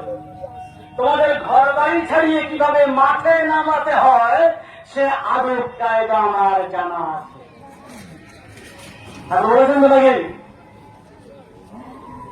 তোমরা চালের কলসিতে পা দিয়ে বসে থাকো আর আমার কাছে এসে আস্তেন গুটি বলো বাবা বিপ্লব কবে হবে। তোমাদের ঘর বাড়ি ছাড়িয়ে কিভাবে মাঠে নামাতে হয় সে আদব কায়দা আমার জানা আছে। তাকিয়ে দেখুন পাকিস্তানের দিকে, সেখানে সেনা অভ্যুত্থান হলো মোশাররফ, তারপরে আফগানিস্তান। তাকিয়ে দেখুন সেখানে গণ অভ্যুত্থান ঘটে গেল, তারা করলো সেটা পরে হিসাব হবে। তারপরে তাকিয়ে দেখুন শ্রীলঙ্কা, সেখানে দেশের সরকার পালিয়ে গেল, গণ অভ্যুত্থান ঘটে গেল, জনগণ পার্লামেন্ট দখল করে নিল। আপনারা একটা নাটক দেখেছেন না? নবভারতের কথা হচ্ছে, কিছু কথা বলুন। এটা তো কোনো বক্তৃতার আসন না, একদম পরিষ্কার কাঁচা চলা বক্তব্য। শ্রীলঙ্কার পরে বাংলাদেশ, তারপরে রাষ্ট্র নেপাল হলো, তাই না? নেপাল, তাহলে অখণ্ড ভারতের ক্ষেত্র তৈরি করা হচ্ছে, অখণ্ড ভারতের ক্ষেত্র তৈরি করা হচ্ছে। ঠাকুর আমার কাছে এই করা জমকে আছে। ঠাকুর বলছেন এই যে পাকিস্তানিরা উপজাতকে বারে বারে ভারতকে অন্যায় ভাবে আক্রমণ করছে, উই পোকার বাসা ওঠে, ডানা ওঠে, মরিবার করে, উই পোকার ডানা ওঠে, মরিবার করে। এমন একদিন আসবে, এমন একটা অবস্থা সৃষ্টি হবে, অধিকাংশ পাকিস্তানিরা ভারতের সঙ্গে মিলতে চাইবে। এখন পাকিস্তানের অধিকাংশ জনগণ ভারতের সঙ্গে মিলতে চাইছে, ঠিক? শ্রীলঙ্কা হাত বাড়িয়ে বসে আছে, নেপাল বলছে আমরাও ভারতের সঙ্গে মিশতে চাই, বাংলাদেশের জনগণ বলছে আমরা ভারতে চলে যেতে চাই। এটা কিসের ইঙ্গিত? অখণ্ড ভারতবর্ষ। অখণ্ড ভারতবর্ষের ক্ষেত্র তৈরি করা হচ্ছে, সুখে ঘাড়ে ধরে করিয়ে নেওয়া হচ্ছে। ওরা মারামারি করে মরবে, আমার সন্তানরাও ফাঁকা মাঠে গোল দেবে। আজকে সন্তানরা তো আমরা যখন 50-60 বছর ধরে চিৎকার করেছি, ভালোবাসা, হিংসা নয় প্রেম, জীবনের আদান সপ্রেম সহবাস্থানে জীবন কাটো, এই পৃথিবী স্বর্গে পরিণত হবে। কে শুনেছে আমাদের কথা? কে শুনেছে ভারত ব্রহ্মচারী মহারাজের কথা? কেউ গুরুত্ব দেয়নি, কেউ পাত্তা দেয়নি আমাদের কথাগুলোকে, যে ভারত ব্রহ্মচারী এক জাতি, এক নীতি, এক সমাজ ব্যবস্থা করবে। মানেনি। আজকে কিভাবে মানাতে হয় সেটা আজকে আপনারা হাড়ে হাড়ে বুঝতে পারছেন, প্রত্যেকটা জনগণ হাড়ে হাড়ে বুঝতে পারছে, প্রত্যেকটা জনগণ আজকে রাস্তায় নামতে প্রস্তুত আছে। বিশেষ করে যখন নারী জাতির উপর অত্যাচার হয়, যখন যুগে যুগে নারী জাতির উপর অত্যাচার হয়, তখন প্রকৃতির ন্যায়দণ্ড নেমে আসে। সীতা অপহরণ, তার মূল কারণ সীতা অপহরণের পরিণাম ফল লঙ্কাকাণ্ড। দ্রৌপদীর বস্ত্রহরণ, তার পরিণাম ফল কুরুক্ষেত্র কাণ্ড। আজকের একটা সীতা নয়, একটা দ্রৌপদী নয়, লক্ষ লক্ষ কোটি কোটি যারা সারা পৃথিবীর খবর রাখেন, প্রতিদিন কয়েক লক্ষ মা বোনের ধর্ষণ বলাৎকার হচ্ছে প্রতিদিন। কয়টা খবর রেডিও টেলিভিশনে প্রচার হয়, কয়টা খবর খবরের কাগজে প্রকাশ হয়। আজকে আমরা দেখতে পাচ্ছি হাজার হাজার মায়ের নারী জাতিকে নিয়ে তাদের অত্যাচার করা হচ্ছে। এমনকি এই কিছুদিন আগে 1 বছরের বাচ্চার শিশুকে, যার কোনো বোধ জাগেনি, তাকে ধর্ষণ করে তার জনিত দাঁত দিয়ে গরম রডে রড ঢুকিয়ে দেওয়া হয়েছে। এই নৃশংসতা ভগবান ক্ষমা করল, বিশ্ব প্রকৃতি ক্ষমা করবে না। 80 বছরের বৃদ্ধা যে সমাজে রেহাই পায় না, এ সমাজ চলতে পারে না। এই সমাজ ব্যবস্থা ভুল হয়ে গেছে, এই সমাজ ব্যবস্থা জ্ঞানহীন হয়ে গেছে, এই সমাজ ব্যবস্থা পতন ধরেছে। চাই নতুন পৃথিবী, নতুন সমাজ ব্যবস্থা। তাই ঠাকুর বালক ব্রহ্মচারী মহারাজ যে কারণে এসেছেন সে কাজ তিনি করে দিয়ে যাবেন। তিনি বারবার বলে রেখেছেন ঠাকুরের প্রত্যেকটা ভবিষ্যৎবাণী লঙ্গেশ মাস কয়েকের মধ্যে করে দেখবেন। তারপরে মর্মান্তিক কথা, সেখানেও ঠাকুর বলছেন চীন মনে হয় শীঘ্রই উঁকি ঝুঁকি দেবে, দরকার হলে পাকিস্তানের প্লেনে ঘুরে যেতে পারে। মর্মান্তিক কথা পড়ে যাবো কে আছে, বাড়িতে গিয়ে বলে দেখবেন যারা পড়েননি এখনো। শীঘ্রই আমরা জানতে পারবো যুদ্ধের এটা কোন নাটকে কোন ফান্ডে বলা হচ্ছে। অবস্থা ক্রমে চারিদিকে ঘোরালো হয়ে আসছে। এখন হানাদারিরা হানা শুরু করেছে। তাই ভোট স্থগিত, এমার্জেন্সি ডিক্লেয়ার, ভোট স্থগিত হয়ে যাবে। কোন ভোট ঠাকুর বলেননি, এমার্জেন্সি ডিক্লেয়ার হবে এটা বলেছেন। আগে বাংলা, আগে এটা পড়বে তারপর ওটা পড়বে। ঠাকুরের ভবিষ্যৎবাণী, আমার কথা নয়। কবে হবে কিভাবে হবে আমরা বলতে পারবো না। পরম পিতার মুখের মাত্র বেদবাক্য। নাটকের অভিনয়ের একটা অঙ্ক, তারপরে চারিদিকে অগ্নিকাণ্ড, যেটা অলরেডি শুরু হয়ে গেছে। হচ্ছে না? অগ্নিকাণ্ড হচ্ছে না? ঘর ঘরে আগুন লাগিয়ে দেওয়া হচ্ছে না? হাজার হাজার ঘর পুড়ে গাড়ি ঘরের চাবিটা দিয়ে আগুন লাগিয়ে দেওয়া হচ্ছে। তাই পারে ভাগ পড়ে না, ভাগ পড়ে না। যেদিন সত্যি সত্যি ভাগ পড়েছিল সেদিন লাগাল বালক কাউকে থেকে পাইনি, তাই তো? তাই বিপ্লব হয় না, হয় না। ঠাকুরের বিপ্লব কবে হবে, কবে হবে করতে করতে এখন কি আর এই প্রশ্ন আসবে নাকি? এখন আর প্রশ্ন আছে? ঠাকুরের বিপ্লব কবে হবে আর প্রশ্ন আছে? আগে আমরা ঠাকুরের কাজ শুরু হয়ে গেছে নাকি? বিশ্ব প্রকৃতি নেচার নেচার মাঠে নেমে গেছে, তাই তো? তাহলে কাজ চলছে। আদি আত্মিক, এই যে নাম নাম কীর্তন প্রচার করছেন, আদি দৈবিক আদি ভৌতিক ত্রিধারায় কাজ চলছে। কোয়ালিশন নয় কমিশন, কোয়ালিশন নয় কলিশন। এই করে যে মুখটা করে দেখবেন, সেখানে পরিষ্কার ঠাকুর বলে রেখেছেন। আরো আছে নেতাজিকে ফিরিয়ে আনা হোক, হেডলাইন। সেখানে ঠাকুর বলছেন রাষ্ট্রপতির কাছে আমার দাবি, আমাদের দাবি নেতাজি অনুসন্ধানের জন্য একটা নিরপেক্ষ তদন্ত কমিশন গঠন করা হোক। ওরা প্রহসন করেছে, তিনটে কমিশন বসিয়ে প্রহসন ঘটিয়েছে। পার্লামেন্টে বিনা কারণ দেখিয়ে সেটাকে খারিজ করে দিয়েছে। তাই নেতাজি বলে রেখেছেন আমি যখন ঢুকবো ঝড়ের গতিতে ঢুকবো, আমি কারো দাক্ষিণ্যের অপেক্ষা করবো না। কে বিশ্বাস করবে কে করবে না, কে বলবেন নেতাজি জীবিত তারপর নেতাজি আসবে সেই অপেক্ষায় তিনি বসে নেই। তিনি যখন ঢুকবেন ঝড়ের গতিতে ঢুকবেন। এক ধাসে মারতে মারতে সব পিটিয়ে তোমরা আকাশে উঠতে শিখেছ, ভদ্রভাবে চলতে হয়। এবার তোমাদের মেরুদণ্ডকে সম্পর্কে কাটা চাবুকের ঘায়ে সব মেরুদণ্ডকে সোজা করে দেওয়া হবে। এটা নেতাজি সুভাষ বোসের ঘোষণা। আমার আত্মপ্রকাশের আগে আরো অনেকগুলো ঘটনা ঘটবে, তার মধ্যে বিশেষ ঘটনা, তিনটে ঘোষণা। ইলেকট্রিক অফ করে দেওয়া হবে, ইলেকট্রিক অফ হয়ে যাবে। পার হয়ে বসে যাচ্ছে অলরেডি এখন মাঝে মাঝে, ইলেকট্রিক অফ হয়ে যাবে। ওয়াটার পলিউটেড করে দেওয়া হবে, যেটা অলরেডি হয়ে গেছে সারা পৃথিবী জুড়ে। সমুদ্রে জল বিষাক্ত হয়ে গেছে। আর দেন কারেন্সি রিজেক্ট করে দেওয়া হবে। ঠাকুর যখন 15ই আগস্ট লেক টাউনে ভাষণ দিচ্ছেন, রাস্তার পাশে 2তলা 3তলা 4তলায় ঝুট বারান্দায় বসে ঠাকুরকে টুন টিটকিরি করছে। ঠাকুর এক পলক তাকিয়ে নিলেন, তাকিয়ে নিয়ে বললেন এখন হাস্য হেসে নাও, শেষ হাসিটি আমি হাসবো। ওই 10তলার গাছতলা কি করে এক করতে হয় সে আদব কায়দা আমার জানা আছে। তাই বালক ব্রহ্মচারী মহারাজের কথাগুলো মানতে একটু আপনাদের অসুবিধা হয়, কিন্তু বাস্তব বড় নির্মম, বাস্তব কাউকে ছাড়বে না। তাই আপনাদের কাছে একটা বিশেষ অনুরোধ, আপনারা ঠাকুরকে ভুল বুঝবেন না, আপনারা ঠাকুরকে ভুল বুঝবেন না। আর একটা জিনিস আমি বলে যাচ্ছি, যেটা ঠাকুর বলে রেখেছেন, নির্দিষ্ট ডট ডট ডট পরম চৈতন্যের মহাপ্রকাশ আলোক ঠাকুর বইটা পড়ে দেখবেন। সালটা ঠাকুর বলেননি, ডট ডট ডট সালের পর ভারতবর্ষের শাসন যাদের হাতে যাবে তাদের সম্পর্কে জনসাধারণ কল্পনা করতে পারবে না।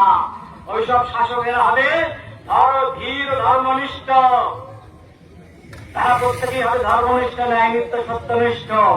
সেই বেদের যুগ, যে বেদের যুগ ঠাকুর প্রতিষ্ঠা করতে এসেছেন, সেই বেদের যুগের কর্ণধার কারা হবে জানেন? 1979 সালে দীপান্বিতা শঙ্খ কলেজে মুক্তা পড়ে দেখবেন অজিত ভট্টাচার্যের লেখা কলমে, সম্পাদকীয় কলমে। সেখানে পরিষ্কার ঠাকুর বলেছেন, ব্যাস বৈশিষ্ট্য অবস্থার মতো বিশিষ্ট সহকর্মীগণ হবেন বেদের যুগের কর্ণধার।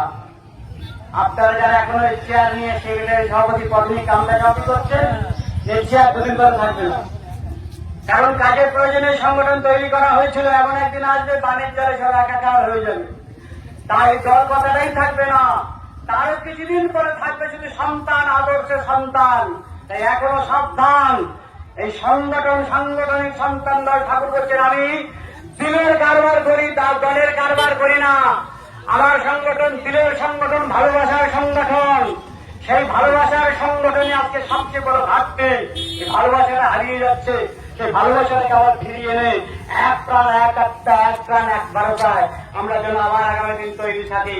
তাই ঠাকুরের ভবিষ্যৎবাণী আমি বলে গেলাম, তিনি বলে গেছেন হবে প্রচন্ড মহাযুদ্ধ, যুদ্ধের সাথে প্রকৃতিও হাত মেলাবে, যেটা প্রকৃতি অলরেডি নেমে গেছে। আদি আসছে কাজে কাজে হয়েছে, ঝড় ঝঞ্ঝা, ভূমিকম্প, বন্যা, মহামারী, জলোচ্ছ্বাস, গোটা পৃথিবী তছনছ হয়ে যাচ্ছে। আজকের গোটা পৃথিবী থেকে তাকিয়ে দেখুন, আমেরিকার ভয়ঙ্কর তুষারপাত, ভয়ঙ্কর তুষারপাত, বাড়ি রাস্তাঘাটে মানে যানবাহন চলাচল বন্ধ হয়ে গেছে। আমেরিকার যে অবস্থা, মানে রাস্তার তো গত বছর চারটে রাস্তার তো ব্যাংক বন্ধ হয়ে গেছে।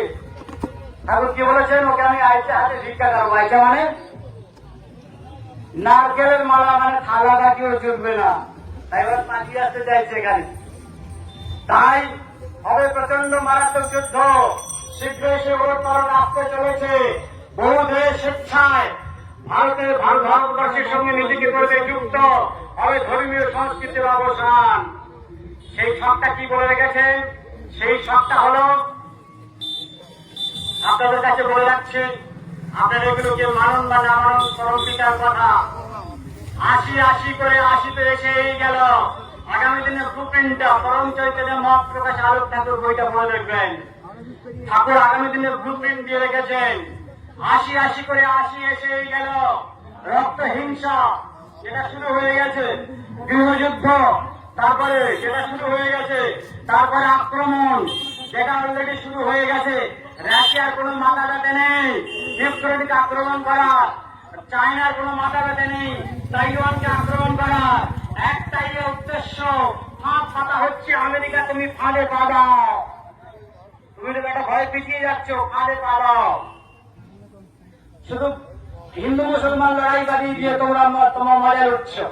হ্যাঁ, তোমরা ওখান থেকে মুসলমানে তারপরে হিন্দু মুসলমানের লড়াই, সবচেয়ে মূলে হচ্ছে মার্কিন সাম্রাজ্যবাদী শক্তি।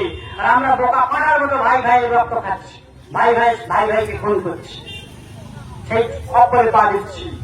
এটা ব্রিটিশ অ্যাংলো আমেরিকান শক্তির একটা বিশাল চক্রান্ত। সেই চক্রান্তের ফাঁদে আমরা পা দিয়ে বসেছি। আক্রমণের পর হবে পৃথিবী যুদ্ধ, যেটাকে বলেছেন ঠাকুর এবারে তৃতীয় বিশ্বযুদ্ধ। তৃতীয় বিশ্বযুদ্ধ, তারপরে মা, মানে আগে বাংলাটাকে বোঝানো হবে, বাংলাটাকে বোঝানো হবে মা বাংলা। তারপরে বিরাট ভারত, যেটা অখণ্ড ভারত, রাশিয়া, চীন, ভারত, এশিয়ান ব্লক ঠাকুর করে গেছেন, একটু আগে আমি আলোচনা করেছি। তারপরে এই হিমালয় পর্বত থাকবে না, এগুলো ঠাকুরের বলা, আমার কথা নয়। আগামী দিনে ব্লুপ্রিন্ট হিমালয়, ওই হিমালয় পর্বতমালা থাকবে না। অলরেডি 3টে ফাটল দেখা দিয়েছে, বিজ্ঞানীরা বলছে যে কোনো সময় তলিয়ে যাবে। রাশিয়া, চীন, ভারত একটাই প্লেট হয়ে যাবে। তারপরে যোগীর অধিনায়কত্ব, কোন যুগে আস্তে কথা বন্ধ, যোগীর অধিনায়কত্ব কোন যুগে? যখন অখণ্ড এশিয়ান ব্লক হয়ে যাবে, অখণ্ড পৃথিবী হয়ে যাবে, এক প্রাণ একতা, এক বিশ্ব পরিবার প্রতিষ্ঠা হয়ে যাবে। সেই যোগীর অধিনায়কত্ব কে করবেন? নেতাজি সুভাষচন্দ্র বসু, যার জন্মদিন আজকে আমরা পালন করছি। এই হলো সেই যোগীর অধিনায়কত্ব। এটা আমার কথা নয়, পরম পিতার আর পরম চৈতন্য মহাপ্রভু তারক ঠাকুর বইয়ের সবটা আমি বলে গেলাম। তারপরে প্রলয়, যখন সবাই রাজায়, সবই হবে ধারায় ধারায়। সবাই রাজা মানে প্রত্যেকেই হবে সিদ্ধি মুক্তি নির্বাণের চূড়ান্ত মাত্রা নিয়ে জন্মগ্রহণ করবে। তাই সেই আগামী পৃথিবী তার মানচিত্র ঠাকুর বলে রেখেছেন। ওই সুপচাপ থেকে ওই বরুণের গির্জা বিটি রোড পর্যন্ত 40 থেকে 45 ফুট চওড়া রাস্তা হবে, যেটা অলরেডি স্যাংশন হয়ে গেছে এবং কাজ শুরু হয়ে গেছে। এটা পরবর্তী ভবিষ্যৎ ঘাড়ে ধরে করিয়ে নেওয়া হচ্ছে সুখী অলক্ষ্য থেকে। কাকে মারতে হবে, কাকে রাখতে হবে, সমস্ত অঘটন ঘটন প্রতিবেশীর মূল ভগবান শ্রীকৃষ্ণ। ঠিক একই ভাবে ঠাকুর বালের ব্রহ্মচারী মহারাজ নির্বিকল্প সমাজের অজুহাত নিয়ে এই বাংলার বাইরে গেছেন। এই বাংলায় আমি বাংলার বাইরে যাবো, এই পরম চৈতন্য মহাপ্রভু তারক ঠাকুর আর অপর রহস্যের খোলা দেওয়ার দুটো বৈদিত করে দেখবেন। সেখানে ঠাকুর বলছেন, আমি যদি বাংলার বাইরে যাই, বাংলার বাইরে কোথাতে যাই, ভাষাগুলো খেয়াল করবেন। তোমাদের আপত্তি আছে? কত আড়ম্বর বিষয় 70 দশকে ঠাকুরের ভবিষ্যৎবাণী। তাই তিনি বাংলার বাইরে গোছাতে গেছেন। কারণ তিনি শুধু হিন্দু মহলে থাকলে হবে না, এক জাতি এক মিনিটে প্রতিষ্ঠা করতে হলে তাকে ইসলামী মহলে ঢুকতে হবে, তাকে খ্রিস্টান মহলে ঢুকতে হবে, তাকে জৈন পার্সি মহলে ঢুকতে হবে। বহু পেপার, বহু ডকুমেন্টস আমার কাছে আছে। আমাকে আমার ফোন নাম্বার দেবেন, আমাকে ফোন করবেন, আমি হোয়াটসঅ্যাপে আপনাদের পাঠিয়ে দেবো কোন কোন বইতে ঠাকুরের কোন কোন ভবিষ্যৎবাণী আমি তাই আলোচনা করছি, প্রত্যেকটা আমি রেকর্ড পাঠিয়ে দেবো আপনাদের কাছে। তাই অনেক কথা বলার ছিল, আমি খুব বেশি দিন বলবো না, কারণ যন্ত্র একটু এক্ষুনি চলে আসবেন ওনার বক্তব্যের জন্য। আপনাকে গান মানে এরপরে আপনার অমিতা আছেন, অমিতার গান না শুনে কিন্তু কেউ যাবেন না। যারা চলে গেছেন মনে কষ্ট নিয়ে, তারা একটু ধৈর্য ধরতে পারত। যাই হোক, ঠাকুরের বক্তব্য যেগুলো আমরা আলোচনা করলাম তার মুখ নিঃসৃত বাণী বিভিন্ন পড়া যাব, বিভিন্ন বই পুস্তকে যা আছে এবং আগামী দিন যা হবে তার ব্লুপ্রিন্ট ঠাকুর বলে রেখেছেন। আমার আত্মপ্রকাশের পর আমি থাকবো কয়েক মাস। ক মাস ঠাকুর বলেননি, সে 2 মাস, 4 মাস না, 6 মাস না, 8 মাস না, 10 মাস ঠাকুর বলেননি। আমার আত্মপ্রকাশের পর আমি থাকবো কয়েক মাস।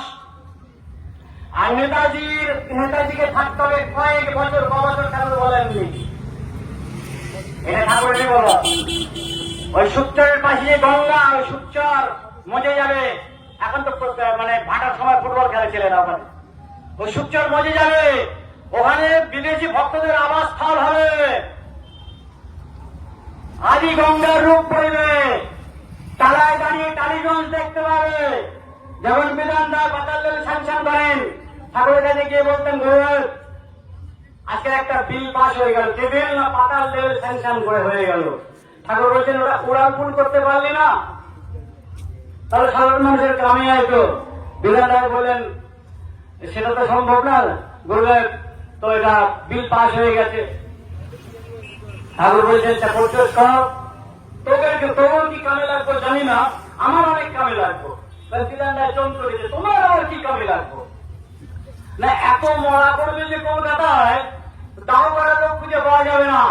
আমার সন্তানেরা মুখে রাম নাম কীর্তন করতে করতে মরা ছড়িয়ে ছড়িয়ে পাতাল লেল ভরাট করবে। বলুন রাবণ রাম, তার জন্য আপনারা প্রস্তুত তো নাকি?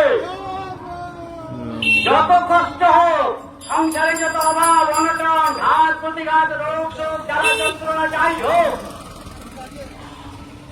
কোন কিছুর বিনিময়ে আমরা গুরুকে যেন ভুল না বুঝি। সবসময় বলবেন, গুরু তোমার ইচ্ছাই পূর্ণ হোক। ঠিক ঠিক না?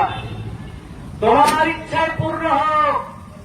কাকে রাখতে হবে, কাকে তুলতে হবে, কাকে দিতে হবে, কাকে সেটা সব কিছু গ্রুপিং আগে থেকে সাজানো। কুরুক্ষেত্র যুদ্ধ হয়ে গেছে, পঞ্চপাণ্ডব ধৃতরাষ্ট্রের সঙ্গে দেখা করতে যাবে। ভগবান অন্তর্যামী কৃষ্ণ জানতে পেরেছেন যে ভীমের মধ্যে যত রাগ ধৃতরাষ্ট্রের, যে আলিঙ্গন করতে যাবে মাথাটা চেপে, ধৃতরাষ্ট্রের গায়ে বিরাট শক্তি ছিল, ওর মাথা কুড়িয়ে একদম ভেঙে গুঁড়ো করে দেবো, যে আলিঙ্গন করতে আসবে। অন্তর্যামী কৃষ্ণ আগাম একটা লোহার ভীম তৈরি করে রেখেছিল। যে ভীমকে ধৃতরাষ্ট্র আলিঙ্গন করতে গেছে, টুক করে ভীমকে সরিয়ে দিয়ে লোহার ভীম থেকে দাঁড় করিয়ে দিয়েছে। লোহার ভীমের মাথাটা চাপতে ধৃতরাষ্ট্রের কিছু ভাঙছে না। ব্যাপারটা কি বুঝলেন? টোটাল এবারও একই ব্লুপ্রিন্ট। কিভাবে বিপ্লব হবে তার ছক আমি বললাম, ঠাকুরের বইতে বই শুনিয়ে ছক আমি বললাম কিভাবে বিপ্লব হবে। এই যে সুভাষ শেষে রাজকীয় সম্মানে দাঁড়িয়ে আছে টেলিগ্রাম পত্রিকা আপনাদের কাছে অনেকের কাছে আছে। জ্যোতিবাবু মাঝখানে রাজকীয় সম্মানে মাথা নিচু করে সুভাষ সিং দাঁড়িয়ে আছে। আমাদের বর্তমান নেত্রী সুভাষচন্দ্র বসু, যদি বসু পেপারটা রাখার সময় পাইনি, পেপার সবার পর নমস্কার করছেন, এই ভদ্রলোকের পরিচয় আজও জানা যায়নি। আমরা বিশ্বাস করি ইনি নেত্রী সুভাষচন্দ্র বসু। এরকম বহু পেপার আমার কাছে আছে। আমি ধুবড়িতে ঘোষণা করেছিলাম 14 ভোট, সেই 14 ভোটের পেপার আমার কাছে আছে। আগামী দিন মিলিয়ে নেবেন। বিশ্বাস করতে বলছি না, রাজকন্যা রাজকুমারীর গল্প কথার মতো শুনে রাখুন। আগামী দিন মিলিয়ে নেবেন অঙ্কের মতো। কারণ পরমপিতার সব কথা সব বইতে লেখা হয়নি। প্রতিদিন রাত্রে 8টা করে আবাসিক দিনে ঠাকুর ক্লাস করতেন। কটা বই ছাপা হয়েছে, কটা রেকর্ড হয়েছে, তাও যে রেকর্ডগুলো ছিল সেগুলো আমেরিকার কাছে কোটি কোটি টাকা দিয়ে বিক্রি করে ফেলেছে কিছু মার্কিন সাম্রাজ্যবাদী দালাল, যারা সুপচারে এখনো বসে আছে এবং এখনো তারা ক্ষমতা দাদাগিরি করছে। ঠাকুরের মন্দিরে যেখানে লেখা আছে মন্দিরে কেউ টাকা পয়সা ফেলবেন না, আর সেখানে বসে আছে প্রণামী বাক্স, ঠাকুরের মাটির মূর্তি বানিয়ে বসিয়ে রেখেছে। ঠাকুরকে মারা গেছে। আমি তীব্র প্রতিবাদ জানাচ্ছি, আমি ব্যক্তি সন্তানদের প্রতি সত্তার হিসাবে। আপনারা প্রতিবাদ করবেন কিনা আপনাদের ব্যাপার। মূর্তি কাদের বানানো হয়? যারা মারা যায় তাদের মূর্তি বানানো হয়। আমাদের গুরুটি চলে গেছে, তার মূর্তি কেন বসানো হবে? কেন সেখানে প্রণামের বাক্স বসানো হবে? আমি সোচ্চার কণ্ঠে প্রতিবাদ জানিয়ে যাচ্ছি। ক্যাসেট গুলো গেল কোথায়? প্রতিদিন রেকর্ড হতো সেই ঘরোয়া ক্যাসেট গুলো গেল কোথায়? আমি প্রশ্ন চিহ্ন, বিলিয়ন ডলার প্রশ্ন চিহ্ন রেখে গেলাম। এরা ধরে নিয়েছে আমরা এই বাকি সময়টা কাটিয়ে দেবো। সে গুড়ের বালি যখন আসবে না, মারতে মারতে একদম মানে ছাল খুলে দেবে। এর নাম বালক ব্রহ্মচারী। তাকে কিভাবে মারতে হয় তিনি জানেন। তাকে নেচারে মারবে, কাকে রোগে সুখে আঘাতে মারতে হয় মারবে, কিন্তু ছাড়বে না কাউকে। কারণ তিনি রুদ্র দেবতা হয়ে এসেছেন। তিনি গদির গুরু হয়ে আসেননি, তিনি ধর্মগুরু হয়ে আসেননি। তিনি এসেছেন রুদ্র রূপ নিয়ে, রুদ্র দেবতা হয়ে এসেছেন। তাই তার কাজ যতক্ষণ না শেষ হবে ততক্ষণ তিনি জানলে যেতে পারেন না। এখন তোমরা যত ইচ্ছা ভোগ করে না, অসুবিধা নেই। টাকা পয়সা লুটপাট করছে, করে না, অসুবিধা নাই, কোনো অসুবিধা নাই। ঠাকুর যখন ঢুকবে তখন তোমরা যাবে কোথায়? ঠাকুর বলে রেখেছেন, যদি কেউ ভয়ে আত্মগোপন করে মাটির 100 হাতের নিচে লুকিয়ে থাকে, আমি সেখান থেকে চুলের মুঠি ধরে টেনে তুলে বলবো, যা মরতে যা, মরতে যা। বলেনি ঠাকুর? তাই পালাবার পথ নাই। যারাই এসেছে তারাই ফেসেছে। গান যারা গাড়িয়েছেন, নাম যারা করেছেন তারাই ফেসেছেন। পালাবার রাস্তা নাই। এগুলো মরণ, পিছনেও মরণ। পিছনে এগুলো ঠাকুর চুলের মুঠি ধরে আবার পাঠিয়ে হবে, আর এগুলো মরণ। কারণ ঠাকুর বলে গেছেন, আমার পক্ষে কয়েক লক্ষ হয়তো মরবে, কিন্তু অন্যেরা অধ্যায় পাবে না। সেটা করা যাবে, লাগলে হলুদ লুট করা যাবে। এর জন্য প্রথম দরকার আমার 40 জন, যার প্রথম আত্মাহুতি দিতে প্রস্তুত। রাগ করা যাব, ধর্মযোগ্য পূরণ ভাগ ছাড়া নয়। সেখানে পরিষ্কার বললেন, যেখানে যোগাযোগ করলে যোগাযোগে যুক্ত হওয়া যায় সেখানে করবে যোগ, যেখানে যোগাযোগ করলে প্রিয় বাবা আশঙ্কা সেখান থেকে সরে পড়বে, মারামারি করতে বলে। যখন বুঝবেন যে এই লোকটা ঠাকুরের ধারায় ঠিক মতো নাই, তার থেকে সরে দাঁড়াবেন, সংঘাতে যাবেন না। কারণ বিচার করছে নেচারের দায়। ঠাকুর নির্বিকল্প সমাধিতে চলে যাওয়ার পর সম্পূর্ণ দায়িত্বটা দিয়ে গেছে নেচারের উপর। আমরা এখন প্রত্যেকে বিশ্ব প্রকৃতির নেচারের আইনে বাধা। নেচার বিচার করছে আমাদের। কেমন লাগছে বলুন তো? একজনও বলুন ভালো আছেন, একদিন বলুন হাত তুলে খুব ভালো আছে। নেই তো? কেন নেই? উপর্যুপরি সমস্যা, 2, 3, 4, 5টা সমস্যা। কেন কোর্স কমপ্লিট করা হচ্ছে? তোমরা 80 চাও না 80,000 চাও? আমি তো বলতে বলেছেন 80 চাও না 80,000 চাও? আপনারা করতে চান 80,000 চান? মানে 80,000 জন্ম আসতে চান? হাই বড়া গোপাল, 80,000 জন্ম আসবেন না। 81তেই যত জ্বালা যন্ত্রণা, রোগ শোক, দাদা বেদনা যা হওয়ার হয়ে যাও, যা হওয়ার হয়ে যাক। তুমি যত রোলার চালিয়ে দাও, আপত্তি নাই। কিন্তু আমি তোমার চরণ ছাড়া তোমার করো না। এই প্রার্থনা আমরা গুরুর কাছে প্রার্থনা করি। প্রার্থনা করি কি বলে? আমার টাকা দাও, আমার ছেলে চাকরি পাইয়ে দাও, আমার মেয়ের বিয়ে দিয়ে দাও। ক্ষমতা করবেন না। এই নেগেটিভ পজিটিভ কানেকশন আছে। প্রথমে বাম পায়ে হাত দেবেন, দিয়ে বলবেন বাবা তুমি নাও, কি নেবে? ছয় চাতুরি, মিথ্যা প্রবঞ্চনা, আমার মধ্যে যেগুলো কিলবিল করছে কুপ্রবৃত্তি গুলো, এগুলো তুমি নাও, নাও আর দাও, আমার মধ্যে জ্ঞান দাও। বিবেকানন্দ যখন মা কালীকে দেখে বলেছিল বাবু তুই কি চাস, তখন ভেবেছিল কিছু টাকা পয়সা চাই, সংসার চলে না, টাকা পয়সা না চেয়ে বলে মা তুমি জ্ঞান দাও, ভক্তি দাও, প্রেম দাও। তাহলে ঠাকুরের কাছে আমরা, ঠাকুর বলছেন তোমাদের না চাইতে আমি অনেক দিয়েছি, আরো দেবো, তোমরা যে নিচ্ছ না এটাই আমি ভেবে দুঃখ পাই। আমি খনি থেকে তাল তাল মনি তোমাদের হাতে তুলে দিচ্ছি, তোমরা অলঙ্কার প্রস্তুত করে নাও। ঠাকুরের বলা তো নাকি?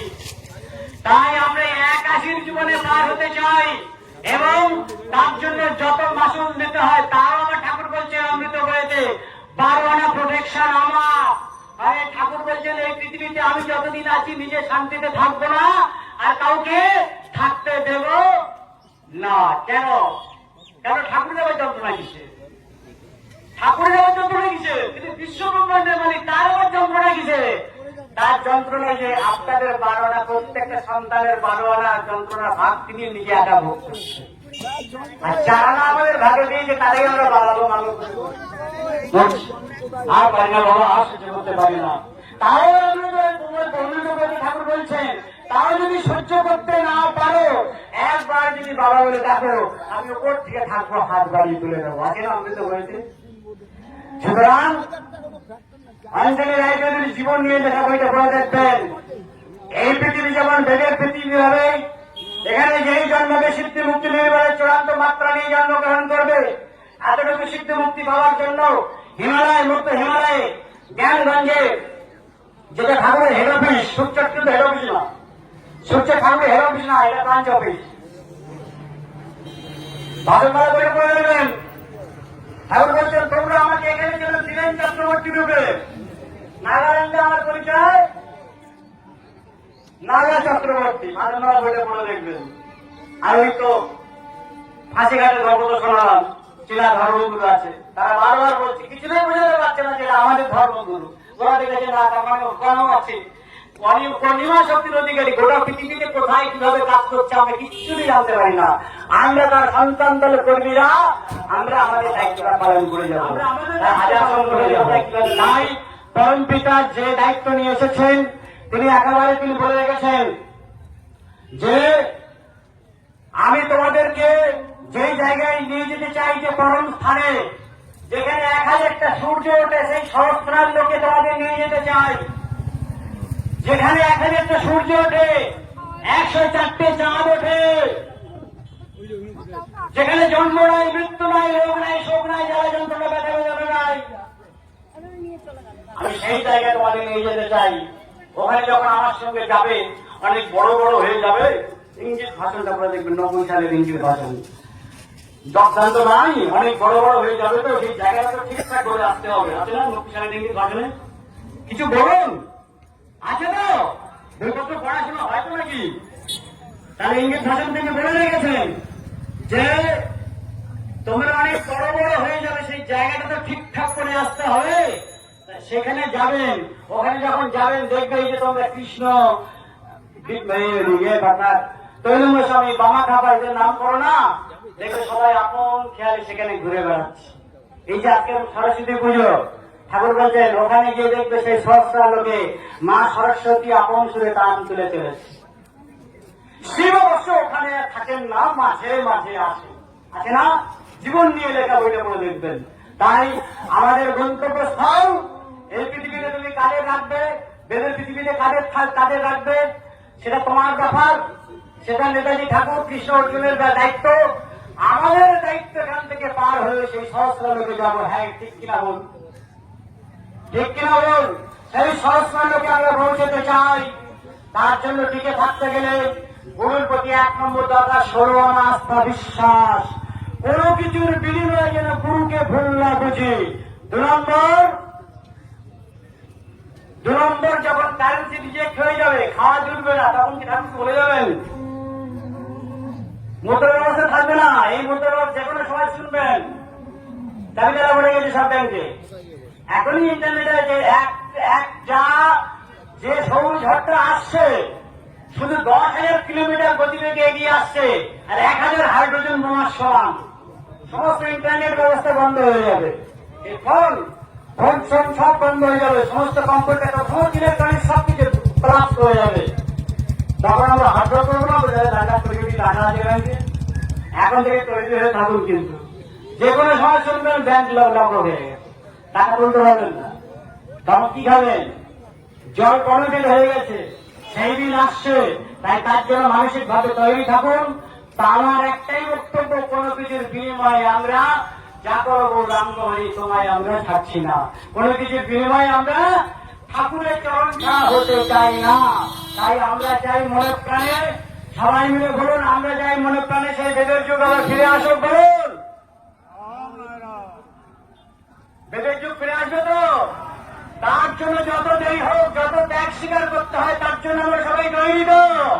যে মুহূর্তে নেতাজির ডাক আসবে, I will vote in the crest of third world political vacuum because nature will help me.